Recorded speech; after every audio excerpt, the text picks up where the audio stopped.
Hello friends, आप सभी का इस यूट्यूब चैनल पर बहुत बहुत स्वागत है। दोस्तों, हम लोग जो है लूसेंट का ऑब्जेक्टिव बुक को पढ़ने का प्रयास कर रहे हैं और लूसेंट के बुक में अभी हम लोग क्या पढ़ रहे हैं तो पॉलिटिकल साइंस को हम लोग पढ़ने का प्रयास कर रहे हैं। पॉलिटिकल साइंस से रिलेटेड एक वीडियो यानी इसका फर्स्ट चैप्टर जो है अपलोड किया जा चुका है। आज हम लोग इसका दूसरा चैप्टर करेंगे और दूसरा चैप्टर क्या है दोस्तों, तो संविधान सभा से संबंधित यह दूसरा चैप्टर है। तो संविधान सभा से संबंधित जो यह दूसरा चैप्टर है, आइए संविधान सभा के यह दूसरे चैप्टर के पहले प्रश्न की ओर आज हम लोग बढ़ते हैं। तो पहला प्रश्न है दोस्तों कि 1922 ईस्वी में निम्नलिखित में से किसके द्वारा यह उद्गार व्यक्त किया गया कि भारतीय संविधान जो है भारतीयों की इच्छा अनुसार होगा। तो 1922 में दोस्तों किसके द्वारा यह उद्गार व्यक्त किया गया कि भारतीय संविधान जो है भारतीयों की इच्छा अनुसार होगा। तो यह उद्गार जो महात्मा गांधी के द्वारा जो है व्यक्त किया गया कि भारतीय संविधान जो क्या होगा भारतीयों की इच्छा अनुसार होगा। चलिए अगला प्रश्न हम लोग देख लेते हैं और अगला प्रश्न है कि 1924 ईस्वी में किसके द्वारा यह ब्रिटिश सरकार से यह मांग की गई कि भारतीय संविधान के निर्माण के लिए संविधान सभा का गठन किया जाए। तो किसके द्वारा यह मांग किया गया दोस्तों, तो यह जो मांग किया गया मोतीलाल नेहरू जी के द्वारा। और ये कौन थे दोस्तों, जवाहरलाल नेहरू जी के पिता थे। तो अगला प्रश्न है हमारा कि संविधान सभा के विचार का औपचारिक रूप से प्रतिपादन किसके द्वारा किया गया। तो संविधान सभा के विचार का औपचारिक रूप से प्रतिवेदन जो M.N. राय के द्वारा किया गया। तो सी ऑप्शन इसका सही जवाब हो जाएगा। अगला प्रश्न है हमारा कि संविधान सभा को किसने मूर्त रूप प्रदान किया। तो संविधान सभा को जवाहरलाल नेहरू जी के द्वारा जो है दोस्तों मूर्त रूप प्रदान किया गया।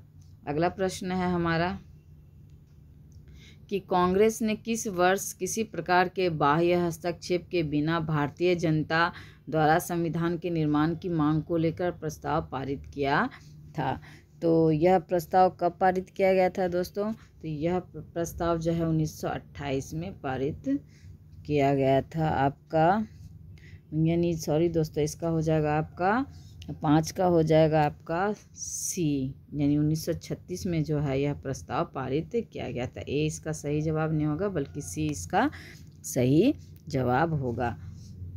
अगला प्रश्न है हमारा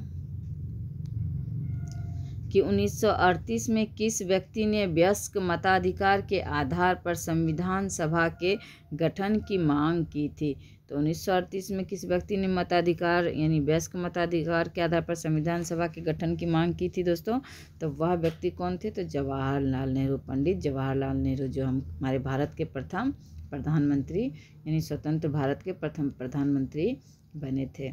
चलिए अगला प्रश्न है हमारा कि वर्ष 1942 में किस योजना के तहत यह स्वीकार किया गया कि भारत में एक निर्वाचित संविधान सभा का गठन होगा जो युद्धोपरांत संविधान का निर्माण करेगी।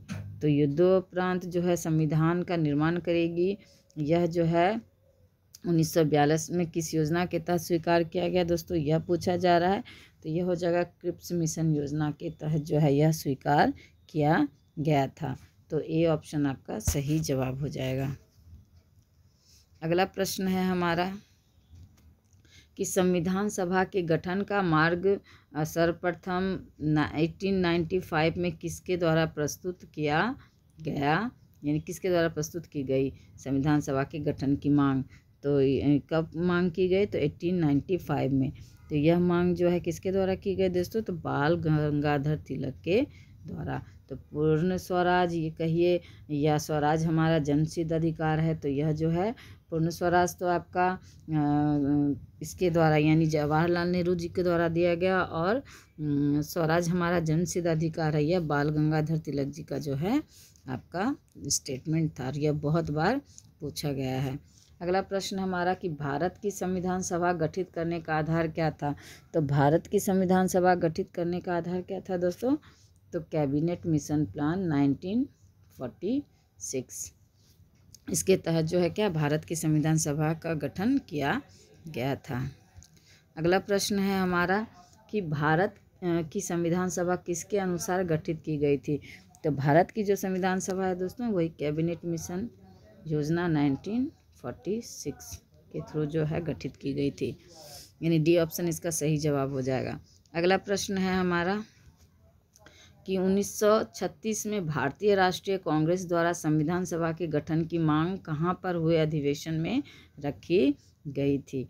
तो यानी 1936 का भारतीय राष्ट्रीय कांग्रेस का अधिवेशन पूछा जा रहा है दोस्तों सीधा सीधा, तो आपका कहाँ हो जाएगा, फैजपुर।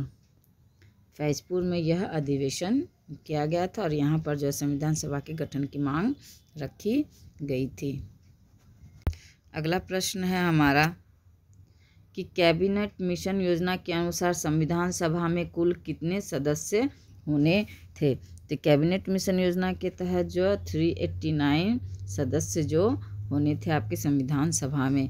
अगला प्रश्न है हमारा कि प्रस्तावित मूल संविधान में कुल सदस्यों का विभाजन किस प्रकार होना निश्चित हुआ था।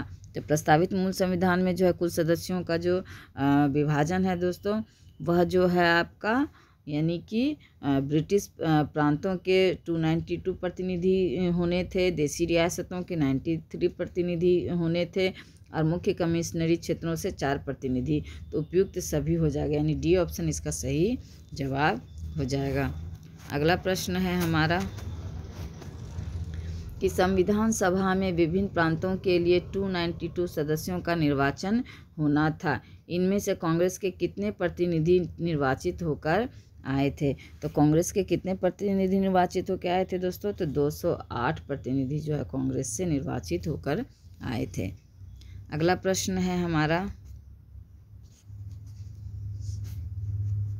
कि पुनर्गठन के फलस्वरूप वर्ष 1947 में संविधान सभा के सदस्यों की संख्या कितनी रह गई।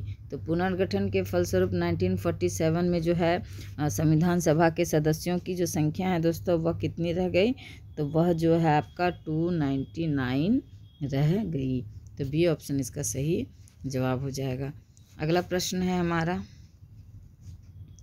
कि संविधान सभा यानी पुनर्गठित में देसी रियासतों के लिए कितने प्रतिनिधि थे।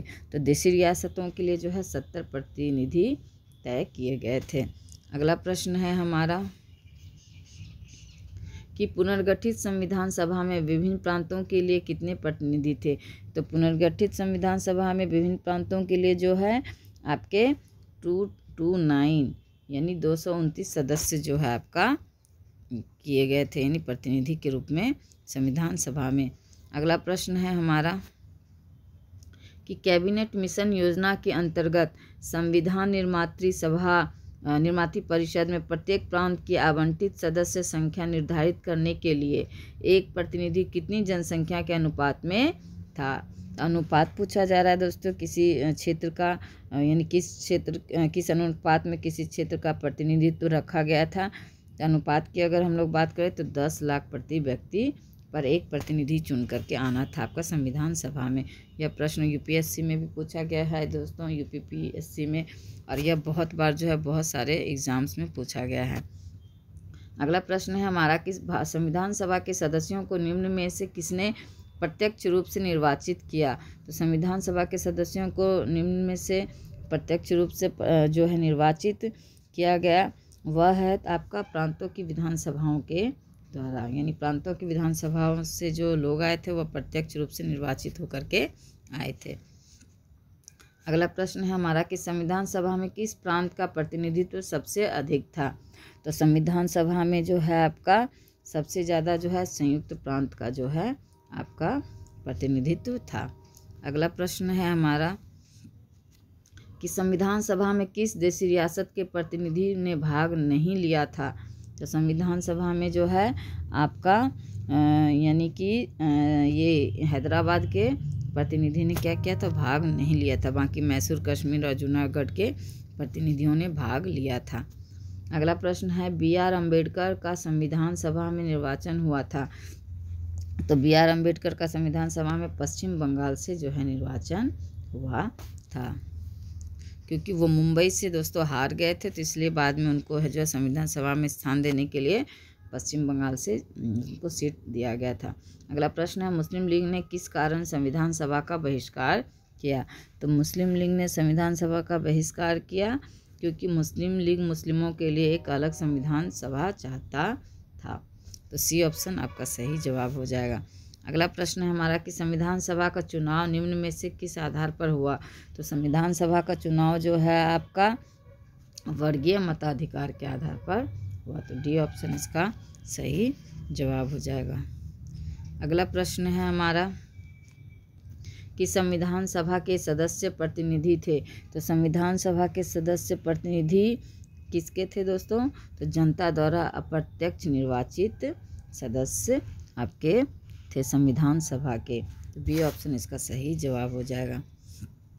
अगला प्रश्न है हमारा कि भारतीय संविधान निर्मात्री सभा। तो भारतीय संविधान निर्मात्री सभा क्या थी दोस्तों। तो प्रांतीय विधान सभाओं द्वारा परोक्ष रूप से अनुपातिक प्रतिनिधित्व प्रणाली द्वारा चुनी गई थी आपकी भारतीय संविधान निर्मात्री सभा। तो बी ऑप्शन इसका सही जवाब हो जाएगा। अगला प्रश्न है हमारा भारतीय संविधान को किसने बनाया। तो भारतीय संविधान को जो है संविधान सभा ने बनाया। तो ए ऑप्शन आपका सही जवाब हो जाएगा। अगला प्रश्न है हमारा कि संविधान सभा के लिए चुनाव कब संपन्न हुआ। तो संविधान सभा के लिए चुनाव जो है आपका यानी 1946 में संपन्न हुआ। तो बी ऑप्शन इसका सही जवाब हो जाएगा। अगला प्रश्न है हमारा कि भारतीय संविधान सभा की स्थापना कब हुई। तो भारतीय संविधान सभा की स्थापना जो है आपका 9 दिसंबर 1946 में किया गया। तो बी ऑप्शन इसका सही जवाब हो जाएगा। अगला है संविधान सभा का प्रथम अधिवेशन कहाँ हुआ था। तो संविधान सभा का प्रथम अधिवेशन दिल्ली में हुआ था। अगला प्रश्न है हमारा कि संविधान सभा के उद्घाटन अधिवेशन की अध्यक्षता किसने की थी। तो संविधान सभा के उद्घाटन अधिवेशन की सच्चिदानंद सिन्हा जी ने जो है अध्यक्षता की थी, यानी कि जो है पहले अध्यक्ष सच्चिदानंद सिन्हा थे। अगला प्रश्न है हमारा कि संविधान सभा का पहला सत्र हुआ था। तो संविधान सभा का पहला सत्र कब हुआ था। तो आपका 9 दिसंबर 1946 को हुआ था। तो सी ऑप्शन आपका सही जवाब हो जाएगा। अगला प्रश्न है हमारा कि संविधान सभा के अस्थाई अध्यक्ष कौन थे। तो दोस्तों सच्चिदानंद सिन्हा जी जो है अस्थाई अध्यक्ष थे और सबसे पहले जो अध्यक्षता इन्होंने ही बैठक की थी। अगला है हमारा कि संविधान सभा के स्थायी अध्यक्ष कौन थे। तो डॉक्टर राजेंद्र प्रसाद थे दोस्तों। अस्थाई ये हो गए और अस्थाई की पूछा जाए तो सच्चिदानंद सिन्हा, या प्रथम पूछा जाए तो भी सच्चिदानंद सिन्हा ही होंगे। 11 दिसंबर 1946 को किसने संविधान सभा का स्थायी अध्यक्ष चुना गया था, यानी किसे चुना गया था। तो डॉक्टर राजेंद्र प्रसाद को। 9 दिसंबर को जो है सच्चिदानंद सिन्हा के अध्यक्षता में दोस्तों यह बैठक हुई थी पहली बार, और दूसरी बैठक यानी 2 दिन बाद यह बैठक हुई थी 11 दिसंबर को। तो उसमें आपका डॉक्टर राजेंद्र प्रसाद को चुना गया था। तो दोस्तों कैसे लगे प्रश्न, अगर अच्छे लगे तो अपने दोस्तों को शेयर कीजिए, वीडियो को लाइक भी कीजिए और चैनल को अगर सब्सक्राइब नहीं किए हैं तो चैनल को सब्सक्राइब भी ज़रूर कीजिए। धन्यवाद दोस्तों।